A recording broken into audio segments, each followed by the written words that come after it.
promised the power probe team that I would definitely do a video about the power probe. I'm not going to go too much into it at the moment. I'm just going to give you a quick idea. It's something I'm using every day. So I'm checking a Towbar unit. The guy's disconnected it because basically it had water damage. He wants to know why his Towbar didn't work anyway. So what I'm going to do is, there's a ground to the unit. We've got a power supply to the unit. K-can. High. K-can low. So we've got can, we've got power, and we check the output now with our Towbar unit. So we're going to simulate this unit being on.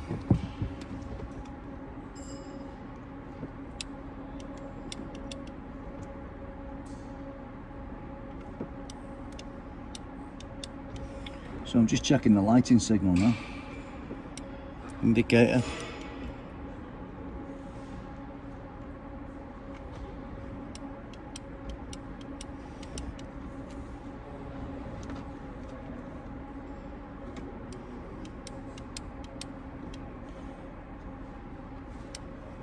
Other indicator. Oh, there you are. Done. So you're telling me, if you haven't got a power probe, why you haven't got one? There's no excuse. It's the best tool. I'm using it every day. I've used it twice this morning already, and I'd be absolutely lost without it, really, to be honest. So that basically works. The wiring to the lights is working because I've got my Towbar connector connected to my tow unit. We've got power, we've got ground, we've got K-can. They're 1 minute and 34 seconds done. We can fit a new unit and it'll probably work. Nice. Right, so dead simple 3-pin switch, live, ground, and then output. Oh, there we are.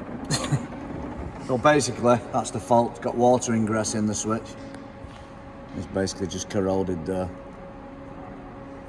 And the JBE deactivated it because it was waking the car up constantly because it was shorted together across those two terminals.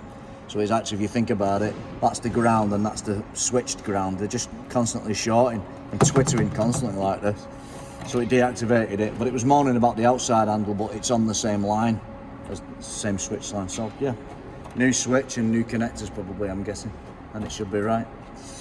Done. So, same car. Last problem is the left tail light not working, and as you can see, there's voltage there. It's quite nice.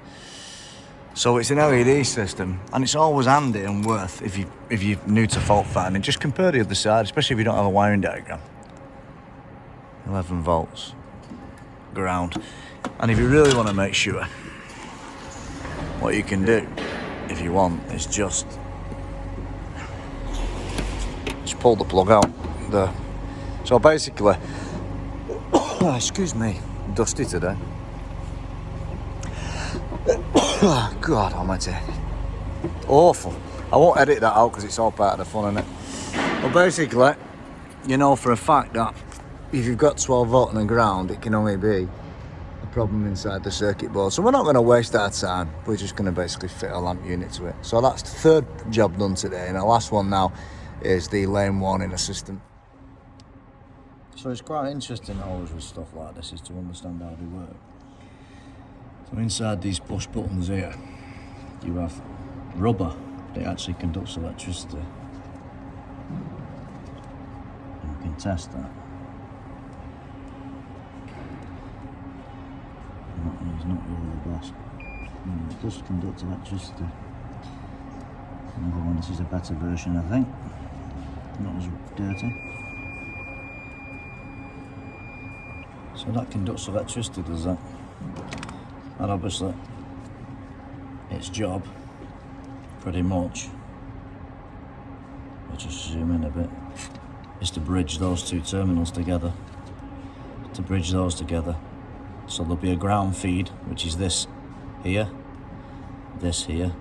and then when the rubbers bridge them together, this has continuity to this, and this has continuity to this. This is the feed ground, this is the signal output, this is 12 volt for the lighting system. So really, to make this system work, you just need to bridge those two pins together. And the problem with this unit is, obviously it's corrosion here, mainly. but this diode is broken, so it won't allow current to flow from this direction, and it needs both of these switches to work for the circuit to work, basically. So yeah, we're not going to waste our time on it. I just thought I could reflow it and maybe fix it, but I've actually diagnosed down to component level, which is always a good thing, and it's always nice to understand how things work. For example, like how these rubbers contact conductive electricity and how they sort of, you know, work like that in that sense. So yeah, it's pretty cool actually in that sense to understand what's going on. So now we've diagnosed the Towbar unit and we've diagnosed this switch system. We know we can get it to work. So the next thing now today is we're just going to replace the harness connector pins and make them good. Then I've got a problem with the rear light I need to sort out, which is probably an LED, and then that's kind of my morning done now.